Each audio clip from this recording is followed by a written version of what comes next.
All right, let's dive into a prediction that's so big, so dramatic, you really can't ignore it. We're going to investigate a trillion-dollar mystery and ask a pretty serious question. Is a massive financial reckoning just around the corner? Yep, you heard that right. That's the prediction from economist Harry Dent. And listen, he's not just talking about a little dip in the market. He's forecasting a collapse worse than the Great Depression. He says it's all being fueled by what he calls a debt-fueled super bubble across stocks, real estate, crypto, you name it, that's been inflating ever since the 2008 crisis. So a prediction that bold makes you ask the obvious question, what on earth could possibly trigger it? I mean, what kind of force, maybe one hidden deep inside our financial system, could be powerful enough to cause a meltdown on that kind of scale? Well, that's exactly what we're here to figure out. To get to the bottom of this, we've got to look somewhere unexpected. The real risk might not be where you think it is. We need to go into the shadows of the financial world. You know, we all tend to watch the big, regulated banks, right? They're the ones on the news every night. But this story, the one we're telling today, is unfolding in a parallel system, one that plays by a whole different set of rules and has a lot less sunshine on it. So what is this thing? Well, the official name is Non-Bank Financial Intermediation, or NBFI. The easy way to think about it is as this huge, sprawling ecosystem of lenders and funds that do all the things banks do. You know, lending money, investing, creating credit. But here's the kicker. They're not actually banks. This is what people mean when they talk about shadow banking. And when I say it's massive, I mean it's almost hard to wrap your head around. According to the Financial Stability Board, just the riskiest slice of this shadow system hit a record $70.2 trillion in 2023. No, that's not a typo. $70.2 trillion. Okay, take a look at this chart. It really lays it all out for us. Just focus on those light blue bars. That's the other financial intermediaries, a big piece of the shadow system. You can see their slice of the lending pie has just exploded. And meanwhile, look at traditional bank lending in pink. It's grown way, way slower. You're literally watching the shadow system take over. So, we've established there's this enormous hidden system out there. But how does it actually work?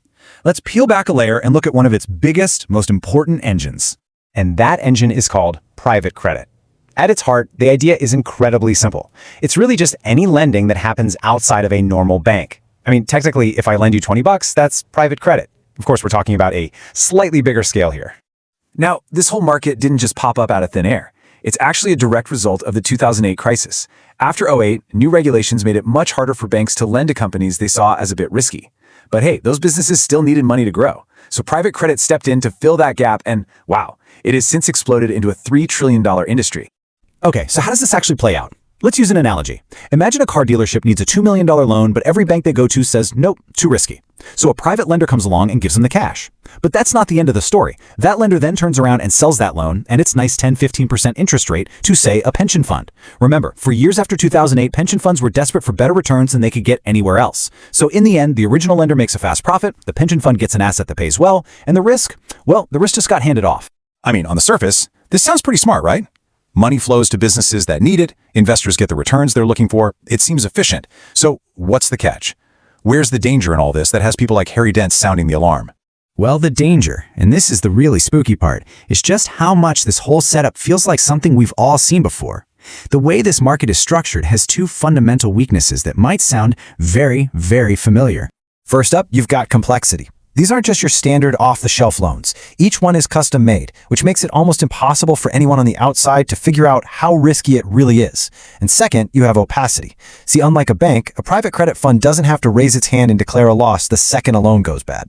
They can kind of wait and hope things turn around. And that means huge problems can fester in the dark until it's way too late to do anything about it.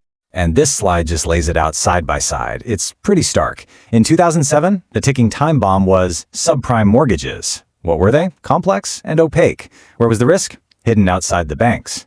And now look at the column for private credit today. The parallels are, well, they're really hard to ignore. And it's not just the what, it's the how. The predicted sequence of events is also looking disturbingly familiar. We all need to remember the 2008 crisis didn't just happen overnight. It started with a small crack.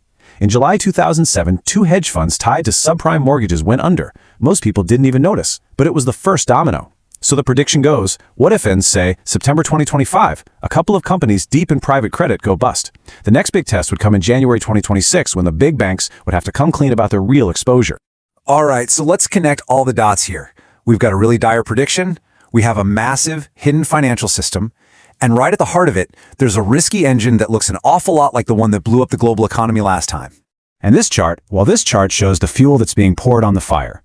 It's tracking the borrowing, the leverage, in that non-bank sector. All those different colored sections, they're parts of the shadow banking world, and you can see the borrowing has just been climbing and climbing and climbing. They're taking on more and more debt.